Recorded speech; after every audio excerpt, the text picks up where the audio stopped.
Muhim xabar: o'zbek shou-biznes olamida o'z o'rniga ega bo'lgan, mashhur qo'shiqlari bilan xalq ko'nglidan joy olgan, O'zbekistonda xizmat ko'rsatgan artist Mavluda Asalxo'jayeva haqida noxush xabarlar tarqaldi.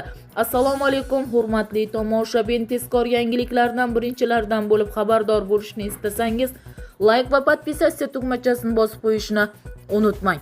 O'zbekistonda xizmat ko'rsatgan artist Mavluda Asalxo'jayeva bu yil 62 yoshni qarshiladi. Tug'ilgan sanasi noma'lum bo'lgan, 2 farzandi bor san'atkorga turmushga chiqqan, ota-onasining xohishiga ko'ra maktabda o'qituvchi bo'lib ishlagan xonandaning tug'ilgan kuni munosabati bilan uning hayoti va ijodiy faoliyatiga nazar solamiz.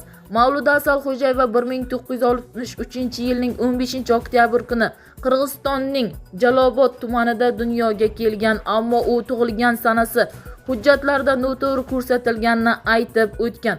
Bolaligimda dadam rahmatli sen dekabrning qish chillasida tug'ilgansan deb aytib qolgan. Dadamning gaplariga ishonqiramay buvimdan so'rasam, ha, qishda tug'ilgansan, o'sha kuni havo juda sovuq edi deb aytib qolgan. Ammo yaqinlarimning hech biri aniq sanani eslay olishmagan. U paytlari ayollarni tug'ruqxonada olib borishmasdi. Men ham uyda tug'ilgan ekanman. Keyin hujjat ishlariga ko'pchilik e'tiborsiz edi. Bola 3-4 yosh bo'lganiga qadar tug'ilganlik haqidagi guvohnomani olishmasdi. Menimcha yoshim ham katta yoki kichik ko'rsatadigan bo'lsam kerak deb kulaman. Bolaligim juda go'zal o'tgan. Oilada 7 ta farzand edik. Otam rahmatli Abdurahmon Asalxo'jayev o'z davrining mashhur hofizi bo'lgan, onam esa shifokor edi, deydi xonanda Mavluda Asalxo'jayeva. Xonanda bolalikdan san'atga qiziqqani, ammo otasi uning san'atkor bo'lishiga jiddiy qarshilik qilgani haqida so'zlab berdi.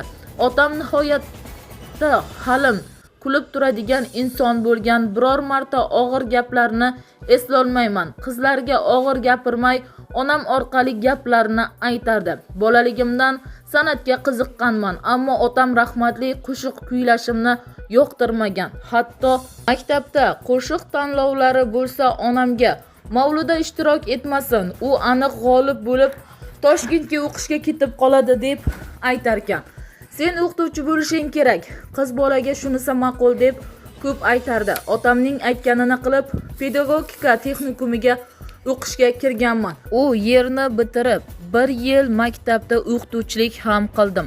Ammo baribir san'atkor bo'lish umidimni uzmaganman. Bir kuni qarindoshimiz qizini Toshkentga o'qishga ketayotgani haqida eshitib, men ham pedagogika institutida o'qiyman deb ota-onamni ko'ndirganman.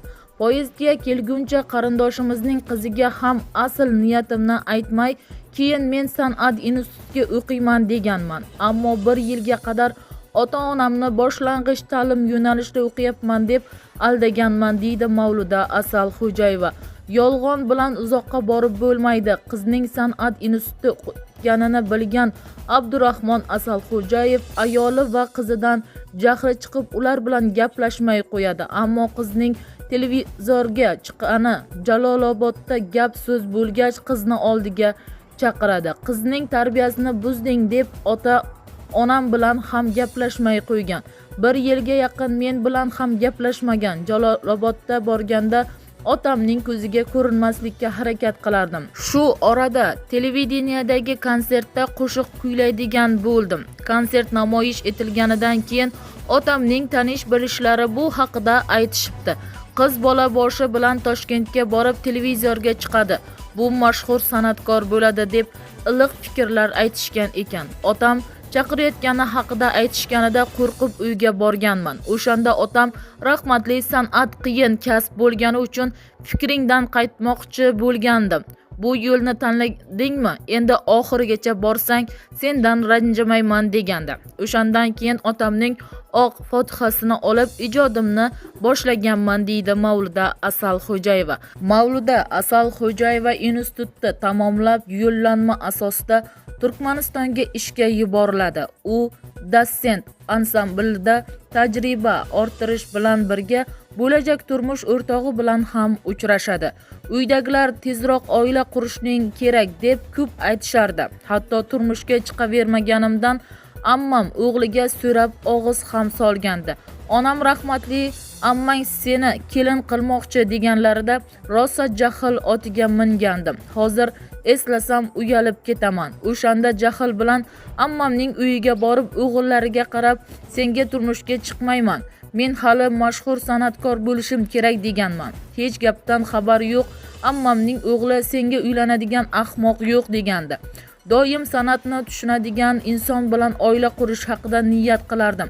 Chunki boshqa kasb egasi bilan turmush uzoqqa bormasligini bilardim. Destan ansamblida Davlat ismli yigit bilan tanishib qolganman. Ish jarayonida bir-birimizga ko'ngil qo'yib oila qurishga qaror qilganmiz. Ammo u uylanib, ajrashgan va 2 nafar farzandi bor edi.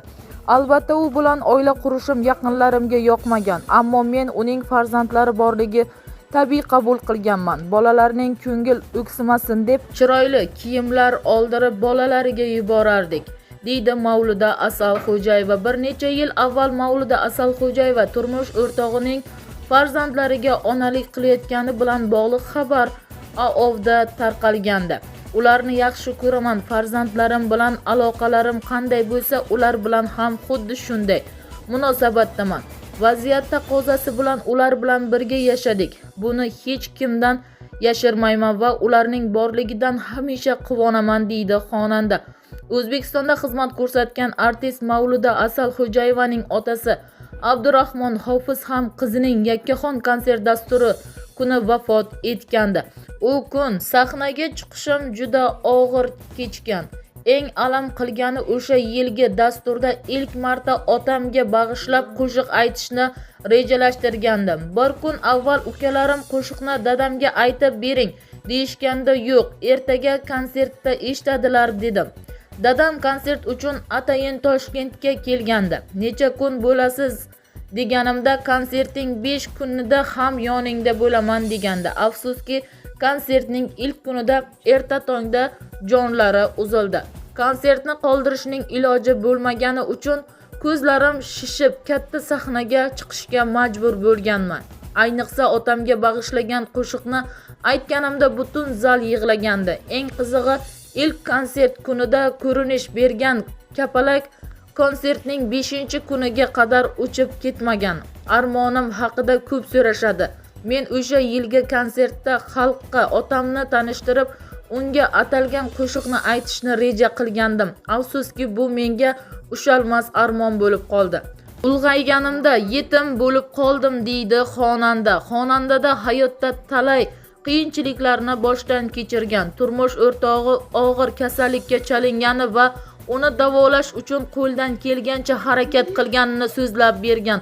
Uzoq davom etgan xastalikdan so'ng xonandaning turmush o'rtog'i Davlat Qilichev 2025-yilning 26-aprel kuni hayotdan ko'z yumdi.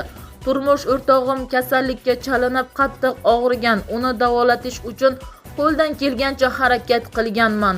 Bormagan shifokorim qolmagan, ammo o'sha paytda turmush o'rtog'idan ajrashibdi, tashlab ketibdi degan gap so'zlar juda og'ir botgan. Aslida men buni kimgadir isbotlashim shart emas, ammo baribir xalq orasidagi pichir-pichirlar asabga teggan degan edi xonanda Mavluda Asalxo'jayeva. Ko'plab OAV xonandani plagiat qo'shiqlarini ijro etishda ayblagan. Xonanda intervyularining birida turk qo'shiqlarining barini shartnoma asosida sotib olgani va tekinga berilganini kuylashdan voz kechgani haqida so'zlab bergan. Turk ijodkorlari bilan hamkorligim bor. Plagiat qo'shiq aytibdi deganlar yanglishadi. Ularning barini pulga sotib olganman, ammo bir gal Serdar O'rtachga qo'shiqlaridan birini ijro etishga ruxsat berishni so'raganman. Qancha bersam rozi bo'lasiz deganimda pulingiz kerak emas, roziman degan, ammo bepulga berilgan qo'shiqni aytgim kelmagan, deydi Mavluda Asalxo'jayeva. Ko'pchilik ijodkorlar armoningiz bormi degan savolni xushlamaydi. Negadir Mavluda Asalxo'jayeva armonlari haqida gapirishni va bu kimlargadir o'rnak bo'lishni aytishda og'rinmaydi. Yoshligimda ota-onamning omonat ekanligini his qilmas ekanimiz. go'yoki ular hech qachon o'lmaydi deb yuraverarkanmiz. Yoshim ulg'ayganida yetimlik nima ekanligini his qildim. Qattiq tushkunlikka tushib ancha vaqtgacha o'zimni qo'lga ololmadim. Hamisha yaxshi farzand bo'lishga intilganman, ammo bundan ham yaxshi bo'lish kerak edi deb ko'p afsuslanaman. Ammo farzandlarim uchun yaxshi ona bo'lolmadim. Hamisha oldilarida bo'lib mehr berolmaganman deb o'ksiyman. Bolaligimda ko'p farzandim bo'lishni orzu qilardim. San'at sabab ko'p farzandli bo'lishga ham vaqtim bo'lmadi. Allohga shukr, 2 farzandimning ketidan qo'sha nabiralar keldi, deydi Mavluda Asalxo'jayeva xabarlarda. Bizni kuzatishda davom eting. Xabarlarimiz keng tarqalishi uchun obuna bo'lib, like bosib qo'yishni unutmang.